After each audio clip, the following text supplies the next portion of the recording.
ایک بار راجستھان کے ایک گاؤں میں ایک خاندان رہتا تھا۔ یہ خاندان اپنے گزر بسر کے لیے کھیتی باڑی کرتا تھا۔ اس خاندان میں ایک 10 سال کی بچی تھی جس کا نام مومل تھا۔ مومل گونگی تھی، وہ بول نہیں سکتی تھی۔ گھر میں 8-10 بکریاں تھیں۔ مومل روز انہیں صبح گاؤں کے قریب ایک جنگل میں چرانے کے لیے لے جاتی اور شام کو واپس گھر لے آتی۔ یہی اس کی روز کی روٹین تھی۔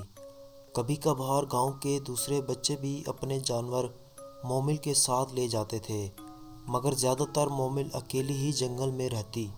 جنگل زیادہ گہرا تو نہیں تھا، مگر بالکل سنسان تھا۔ مومل اور جانوروں کے علاوہ وہاں کوئی اور نہیں ہوتا تھا۔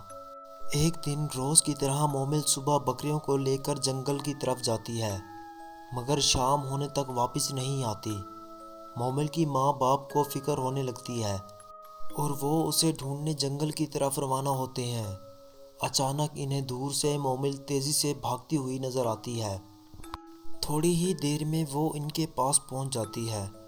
مومل بہت ڈری ہوئی ہوتی ہے۔ اس کا سارا جسم پسینے سے ڈوبا ہوتا ہے۔ وہ اپنے باپ سے لپٹ کر زور زور سے رونے لگتی ہے۔ اس کے والد کو کچھ سمجھ نہیں آتا کہ مومل کے ساتھ کیا ہوا ہے۔ انہیں لگا کہ شاید کوئی جنگلی جانور اس کے پیچھے پڑ گیا تھا، اس لیے وہ ڈر گئی۔ وہ مومل کو لے کر گھر کی طرف چل پڑتے ہیں۔ مومل اب بھی بہت زیادہ خوف زدہ تھی اور بار بار جنگل کی طرف دیکھ رہی تھی۔ گھر پہنچنے کے بعد اسی رات مومل کو تیز بخار ہو جاتا ہے۔ گھر والے اسے حکیم کے پاس لے جاتے ہیں۔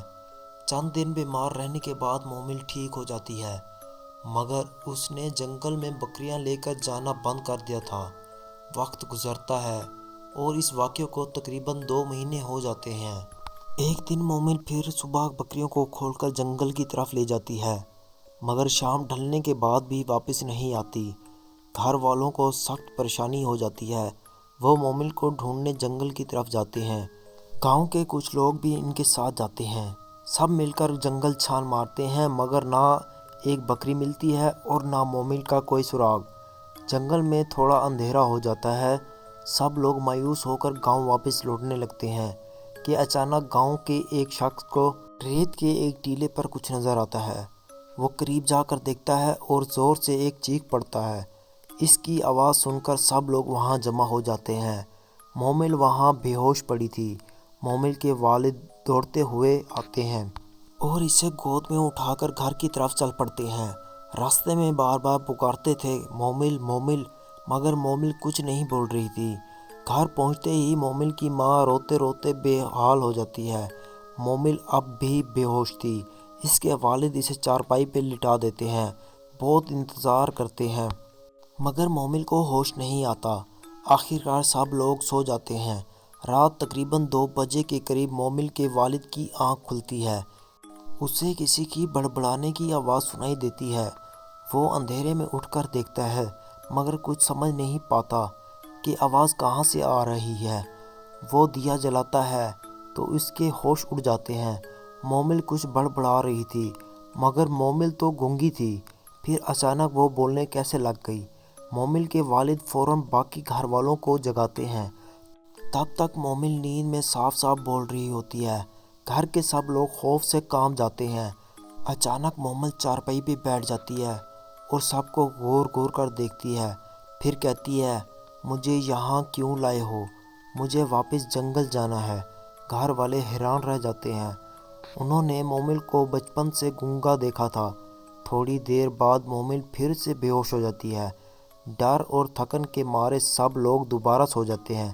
صبح مومل اٹھتی ہے، مگر کسی سے کچھ نہیں بولتی، بس سب کو گھورتی رہتی ہے۔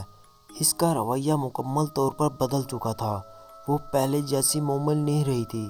مومل صرف 10 سال کی تھی، مگر اب وہ اکیلے 2 آدمیوں کے برابر کھانا کھاتی تھی۔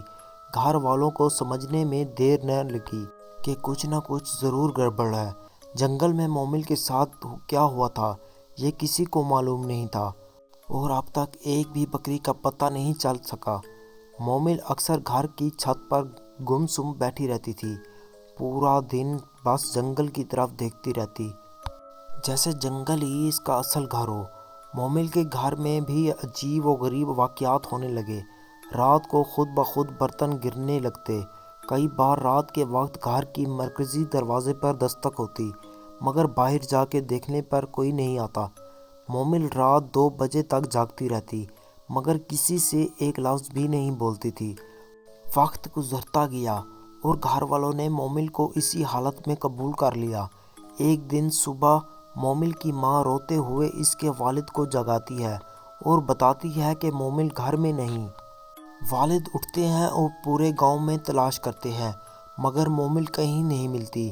مومل کے والد، گاؤں کے کچھ لوگ پھر جنگل جاتے ہیں اور پورا دن تلاش کرتے رہتے ہیں، مگر مومل کا کہیں کوئی نشان نہیں ملتا۔ شام کے وقت انہیں مومل کے وہ کپڑے ملتے ہیں جو اس نے پہن رکھے تھے۔ کپڑے بالکل صحیح سلامت تھے، کہیں سے پھٹے یا کٹے ہوئے نہیں تھے، مگر مومل وہ بکریوں کی طرح ہمیشہ ہمیشہ کے لیے غائب ہو چکی تھی۔ پورا جنگل چھان مارنے کے باوجود نہ مومل کی لاش ملی اور نہ بکریوں کی۔ آج اس واقعے کو 4 سال گزر چکے ہیں، مگر مومل کے بارے میں آج تک کچھ معلوم نہیں ہو سکا۔ مومل کی ماں باپ آج بھی اسی امید میں زندہ ہیں کہ ایک دن ان کی بیٹی مومل واپس لوٹ کر آئے گی۔